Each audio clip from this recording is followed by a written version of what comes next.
Hello students, मैं आनंद sir स्वागत करता हूं आप सभी का आपके अपने YouTube channel sci fi study में। स्टूडेंट्स, आज की इस वीडियो में हम लोग class 10th math UP board परीक्षा 2024 में आने वाले महत्वपूर्ण बहुविकल्पी प्रश्नों को यहां पे देखने वाले हैं। यहां पे जितने भी प्रश्न लिए गए हैं स्टूडेंट्स, सभी प्रश्न बोर्ड एग्जाम 2024 के लिए अत्यंत महत्वपूर्ण हैं। इस वीडियो से पहले ऐसे ही साइंस का 10-10 प्रश्नों की सीरीज लगातार चल रही थी। कुछ स्टूडेंट्स के डिमांड आए कि सर मैथ के भी क्वेश्चन डाले जाएं, तो आप लोगों के स्पेशली डिमांड पे यहाँ पे मैथ के क्वेश्चन को लेकर यहाँ पे उपस्थित हुए हैं।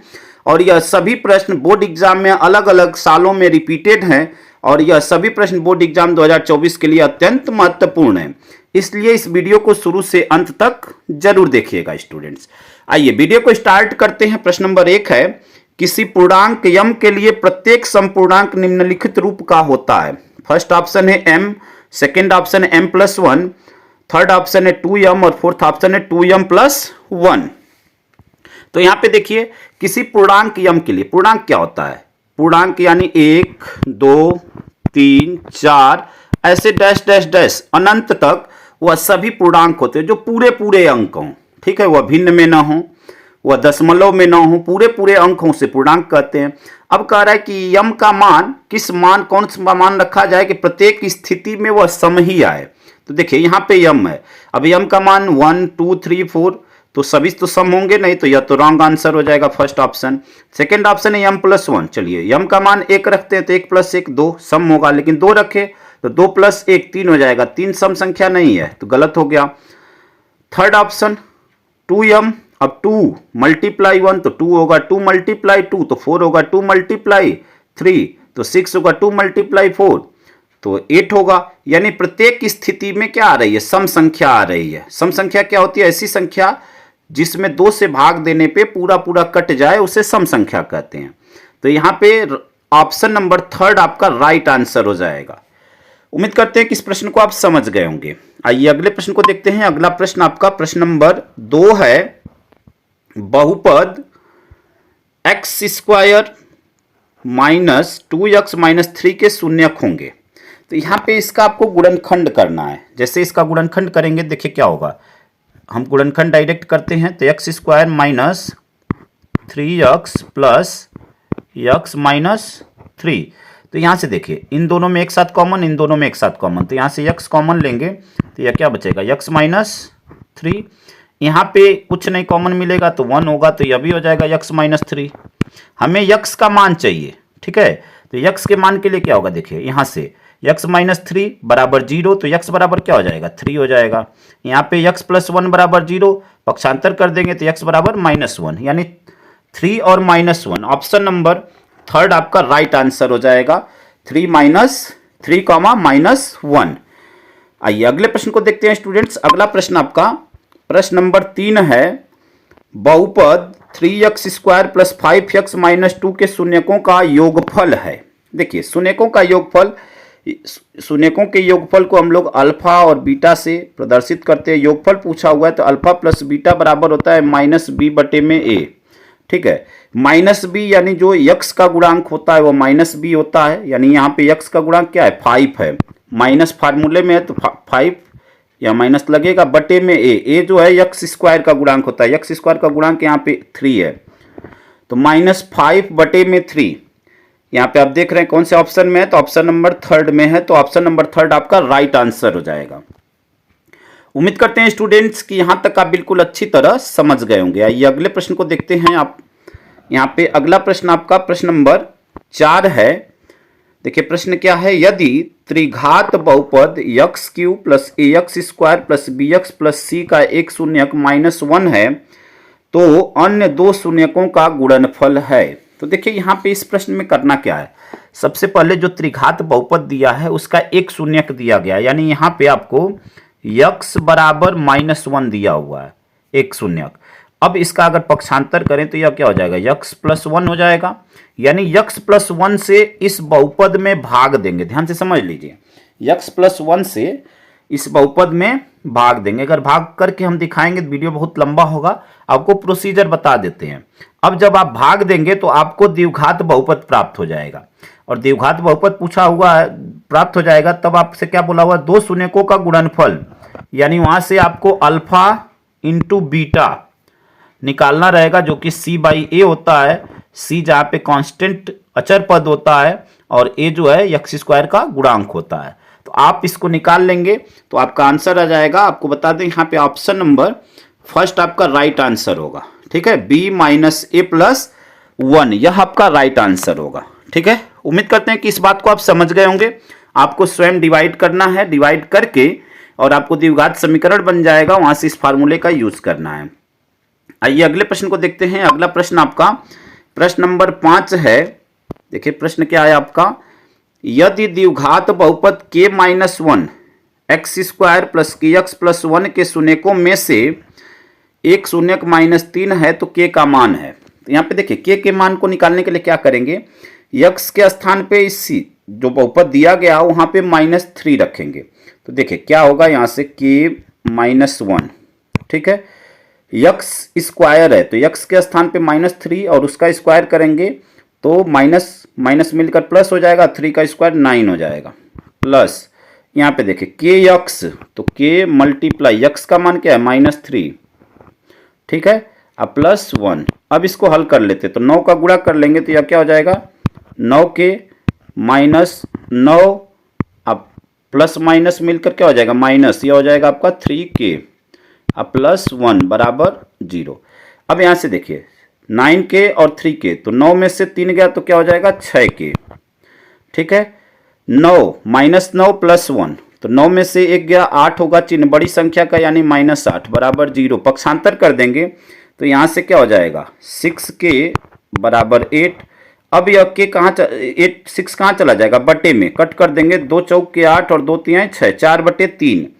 तो कौन सा ऑप्शन आपका होगा, ऑप्शन नंबर फर्स्ट आपका राइट आंसर होगा, 4/3 यानी 4/3। तो उम्मीद करते हैं स्टूडेंट्स की 1 से 5 तक के सभी प्रश्नों को आप अच्छी तरह समझ गए होंगे। स्टूडेंट्स अगर यह वीडियो आपको अच्छा लग रहा है तो वीडियो को लाइक शेयर कमेंट जरूर करें, और चैनल पे नए हैं तो चैनल को जरूर सब्सक्राइब करें। आइए अगले प्रश्न को देखते हैं स्टूडेंट्स। अगला प्रश्न आपका प्रश्न नंबर 6 है। समीकरण x प्लस 3y बराबर 7 का हल है। फर्स्ट ऑप्शन है x बराबर 2 y बराबर 1, सेकेंड ऑप्शन है x बराबर 3 y बराबर 1, थर्ड ऑप्शन है x बराबर 1 y बराबर 2, और फोर्थ ऑप्शन है x बराबर 1 y बराबर 3। तो देखिए यहाँ पे इस समीकरण का हल है, यह प्रश्न में पूछा हुआ है। तो आपको x और y का ऐसा मान देखना है जहां पे यहाँ पे x और y के स्थान पे इस समीकरण में रखें तो वह 7 के बराबर हो जाए। तो चलिए देखते हैं, ऑप्शन के आधार पे इसको चेक करेंगे। अब मान लीजिए x बराबर 2 रखे, y बराबर 1 रखे, तो यहाँ पे क्या हो जाएगा 2, और यहाँ पे 3 गुणे 1 3 नहीं होगा, 3 और 2 5, यानी 7 के बराबर नहीं होगा। फर्स्ट ऑप्शन तो रॉन्ग हो गया। अगला देखते हैं, x बराबर 3 और y बराबर 1, तो 3 और 3 6 हो जाएगा, यह भी ऑप्शन रॉन्ग हो गया। अगला देखते हैं थर्ड, x बराबर 1 y बराबर 2, तो x के स्थान पे 1, अब प्लस y के स्थान पे 2, तो 3 दूनी 6, यानी 6 और 1 7, यानी इसके बराबर आ जाएगा, यानी यही ऑप्शन आपका राइट हो जाएगा, x बराबर 1 और y बराबर 2। और किसी भी मान के लिए लेफ्ट हैंड साइड और राइट हैंड साइड एक समान नहीं होगी, ठीक है। तो यह आपका आंसर आपका राइट हो जाएगा, ऑप्शन नंबर थर्ड। आइए अगले प्रश्न को देखते हैं। अगला प्रश्न आपका प्रश्न नंबर 7 है। समीकरण x प्लस वाई बराबर 6 और x माइनस वाई बराबर 2 का हल है। तो देखिए इस यहाँ पे हल का मतलब क्या हुआ कि आपसे x और y का मान पूछ रहा है। तो देखिए दोनों समीकरण में यहाँ दो अलग अलग समीकरण है, एक तो है x प्लस वाई बराबर 6 और दूसरा है x माइनस वाई बराबर 2। तो देखिए यहाँ पे जब समीकरण दोनों यहाँ पे देखिए हम y वाले पद को विलुप्त अगर करें तो दोनों का चिन्ह विपरीत होगा, दोनों को जोड़ने पे दोनों समीकरण को जोड़ेंगे तो y से y कट जाएगा, x ऐड हो जाएगा तो 2x हो जाएगा। यहाँ पे 6 और 2 8, हमें x का मान चाहिए, 2 चौक के 8, 4 आ गया, x का मान 4। देखिए अब आपको आगे देखने की जरूरत नहीं है, जब x का मान 4 आ गया, अब देखिए अगला मान और क्या हो सकता है, या तो आप इसमें देखिए पहले 4x का मान किस में आया, तो फर्स्ट ऑप्शन में आया है, यानी यह ऑप्शन आपका राइट हो जाएगा। अगर आप निकालना चाहें तो यही मान आप किसी समीकरण में, चलिए इसमें रख देंगे, तो आप क्या हो जाएगा आपका, यहाँ पे देखिए 4 रखेंगे तो y बराबर, तो 6 में से 4 गया 2, यानी y बराबर क्या आ जाएगा 2, यानी यह ऑप्शन आपका सही हो जाएगा। आपको पहले x का मान आ गया, तो यहाँ पे देखिए 4 और किसी में पहले नहीं है, यानी यह ऑप्शन आपका सही हो जाएगा। आप ऐसे भी पहचान सकते हैं, या यह मान किसी समीकरण में 1 या 2 में रख दें तो आपको y का मान आ जाएगा। तो यहाँ पे फर्स्ट ऑप्शन आपका राइट हो जाएगा। आइए अगले प्रश्न को देखते हैं। अगला प्रश्न आपका प्रश्न नंबर 8 है, दो संख्याओं का योग 8 और अंतर 2 है तो संख्याएं हैं। देखिए दो संख्याओं का योग, मान लीजिए हम मान लेते हैं कि वह संख्या x और y है, तो योग का मतलब क्या हुआ, x प्लस वाई बराबर 8, और अंतर का मतलब कि x माइनस वाई बराबर 2। देखिए पिछले प्रश्न की तरह ही है। अब इन दोनों समीकरण को जोड़ दें तो यह क्या हो जाएगा, प्लस माइनस में गायब हो जाएगा, यहाँ पे 2x बराबर 8 और 2 क्या हो जाएगा 10। x का मान क्या आया, यहाँ से 2 पचे 10, 5 हो जाएगा, इससे कट कर देंगे तो यह 5 हो जाएगा। x का मान 5 आया। अब देखिए यहाँ पे किसमें x का मान 5 आया है, तो यहाँ पे आप देख रहे हैं पहले 5 और बाकी किसी में 5 नहीं आया है, तो ऑप्शन नंबर 2 आपका राइट हो जाएगा। ठीक है, आप ऐसे समझ सकते हैं। या अब x का मान इस समीकरण में रख दें, मान लीजिए यहाँ पे 5 रख दिए, अब पक्षांतर करेंगे, ठीक है, तो y बराबर क्या हो जाएगा 8 माइनस 5 बराबर 3। तो आप देख रहे हैं कि x और y का मान यह हो गया, तो ऑप्शन नंबर 2 आपका राइट हो जाएगा। आइए अगले प्रश्न को देखते हैं। अगला प्रश्न आपका प्रश्न नंबर 9 है, यदि द्विघात 3x square minus 12x plus यम के मूल बराबर हैं तो यम का मान होगा। तो देखिए यहाँ पे यम के मान के लिए यहाँ पे पहले ए बी सी का मान निकाल लेंगे, इसको हम तुलना करेंगे a x square plus b x plus c से। तो यहाँ पे ए के स्थान पे क्या है 3 है, ठीक है, बी के स्थान पे है -12 और सी के स्थान पे है यम। अब फार्मूला होता है आपका बी स्क्वायर माइनस 4ac, ठीक है, बी स्क्वायर बराबर बी स्क्वायर माइनस 4ac बराबर 0। ठीक है, अब बी का मान क्या है -12 का स्क्वायर करेंगे तो माइनस तो हट जाएगा, 12 का स्क्वायर हो जाएगा 144 -4, ए का मान 3 और सी का मान यम, और यह बराबर हो जाएगा 0। अब देखिए 4 तिहाई 12, इसका पक्षांतर कर देंगे, यह हो जाएगा आपका -12 यम बराबर, इसका पक्षांतर करेंगे -144, माइनस माइनस मिलकर प्लस 12 से इसमें भाग दे देंगे तो यह 12 ही आएगा, यानी यम का मान क्या आ जाएगा 12। यानी ऑप्शन नंबर आपका कौन सा, आपका ऑप्शन नंबर 4 आपका राइट हो जाएगा। ठीक है, अब देखिए प्रश्न नंबर 10 है आपका, यदि द्विघात समीकरण 3x square plus 6x plus के बराबर 0 के मूल समान हैं तो के का मान है। ठीक है, तो अब देखिए इस प्रश्न को सेम वही प्रोसीजर यहाँ पे भी लगाएंगे और इसको ज्ञात करेंगे। के का मान आपसे प्रश्न में पूछा हुआ है। अब यहाँ पे देखिए पहले इसको हम ए बी सी का मान लिख लें, तो ए बराबर यहाँ से क्या होगा 3 होगा, बी बराबर हो जाएगा -6 और सी बराबर है आपका के। ठीक है, अब यहाँ पे बी स्क्वायर माइनस 4ac बराबर 0, तो बी का मान क्या है -6 का स्क्वायर करेंगे तो हो जाएगा 36, प्लस में हो जाएगा -4, ए का मान 3 और सी का मान के, और इतना बराबर हो जाएगा आपका 0। ठीक है, अब देखिए यहाँ से यह 36 4 तिहाई 12, इसका पक्षांतर कर देंगे तो 12 के बराबर हो जाएगा 36, यह माइनस में होगा, यह भी माइनस में तो कट जाएगा। ठीक है, हमें के का मान चाहिए 12 तिहाई 36 यानी 3। तो अब यहाँ पे देखेंगे कि कौन से ऑप्शन में 3 है, तो आप देख रहे हैं कि यहाँ पे ऑप्शन नंबर फर्स्ट में 3 है, यानी यही के का मान हो जाएगा ऑप्शन नंबर फर्स्ट।